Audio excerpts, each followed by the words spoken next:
तो दोस्तों आज के इस वीडियो में हम लोग बात करेंगे ओसवाल पंप्स के लिस्टिंग डे स्ट्रेटजी के बारे में, क्योंकि देखा जाए तो कल ही इस आईपीओ का अलॉटमेंट आ चुका है एंड कल देखा जाए तो इस आईपीओ का लिस्टिंग भी आपको देखने को मिल जाएगा। इसीलिए जिनको भी इस आईपीओ का अलॉटमेंट मिला हुआ है वो बहुत ही ज़्यादा कन्फ्यूजन में है कि उन्हें लिस्टिंग डे के दिन इस आईपीओ में कैसी स्ट्रेटजी बनानी चाहिए ताकि उन्हें इस आईपीओ में ज़्यादा से ज़्यादा प्रॉफिट गेन हो सके।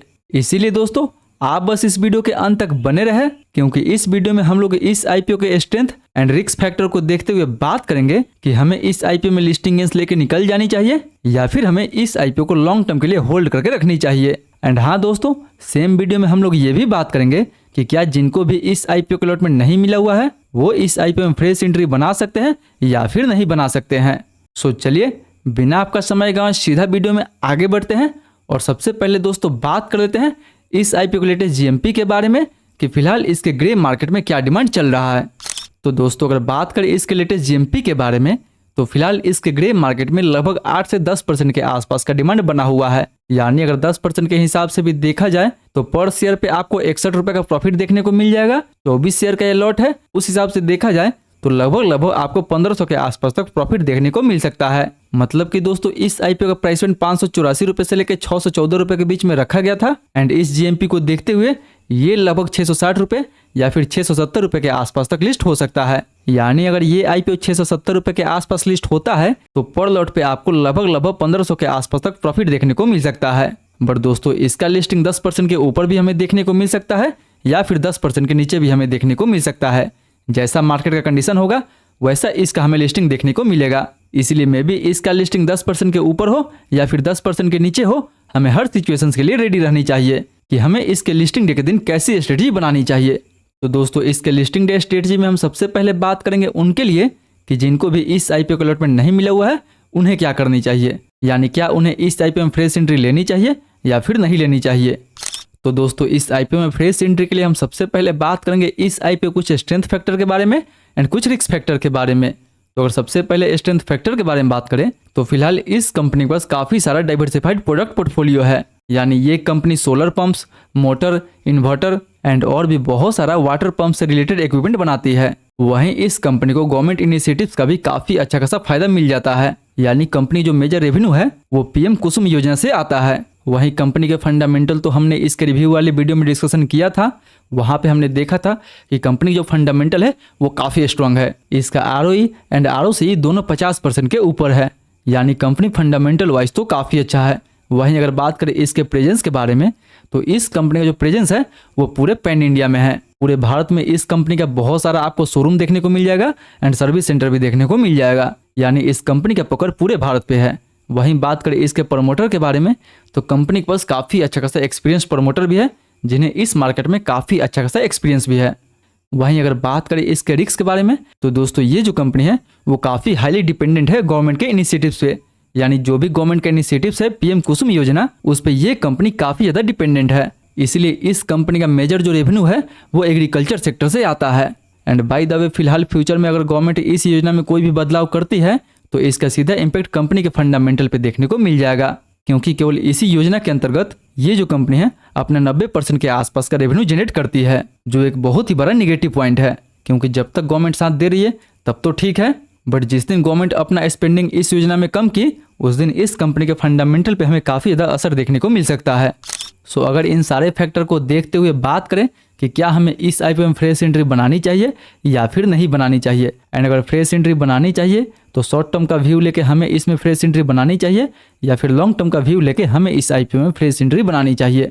तो दोस्तों देखा जाए तो ये जो कंपनी है अपना आईपीओ लगभग 24 के पी पे लेके आ रही है, जबकि आप यहाँ इसके पीर ग्रुप किर्लोस्कर ब्रदर्स एंड शक्ति पंप्स का पी रेशियो देखते हैं तो वो इससे काफ़ी हाई है।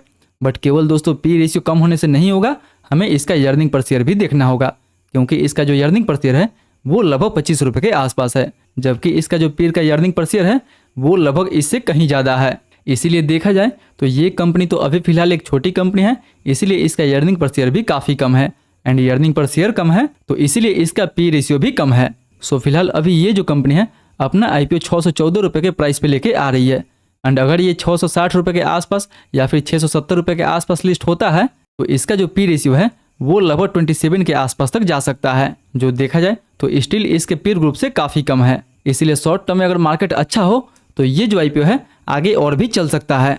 यानी अगर ओवरऑल मार्केट सही हो तो इस आईपीओ में शॉर्ट टर्म में काफ़ी अच्छा खासा एंट्री बन सकता है। बट अगर बात लॉन्ग टर्म का किया जाए तो लॉन्ग टर्म में इस आईपीओ में थोड़ा सा हमें रिस्क नजर आ रहा है, क्योंकि देखा जाए तो गवर्नमेंट के एक ही योजना पे इस कंपनी का 90% के आसपास रेवेन्यू आता है, जो एक काफ़ी निगेटिव बात है। सो इस आईपीओ को लॉन्ग टर्म के लिए हम अवॉइड कर सकते हैं। एंड शॉर्ट टर्म में देखा जाए तो शॉर्ट टर्म में ये आईपीओ अच्छा रह सकता है।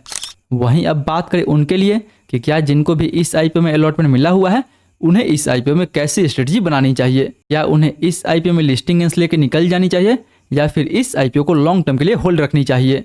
सो दोस्तों, अगर आप इस आईपीओ में केवल लिस्टिंग गेंस के लिए अप्लाई किए थे तब तो आपको इस आईपीओ में कोई भी स्ट्रेटजी की जरूरत नहीं है। आप ओवरऑल मार्केट को देखते हुए इस आईपीओ को प्री आईपीओ सेशन में भी सेल कर सकते हैं या फिर लिस्टिंग होने के बाद भी अच्छा समय देख के सेल कर सकते हैं। बट वहीं बात कर लेते हैं कि जो लोग भी इस आईपीओ में होल्ड करने वाले हैं उन्हें क्या करनी चाहिए, क्या उन्हें इस आईपीओ को होल्ड करनी चाहिए या फिर नहीं करनी चाहिए।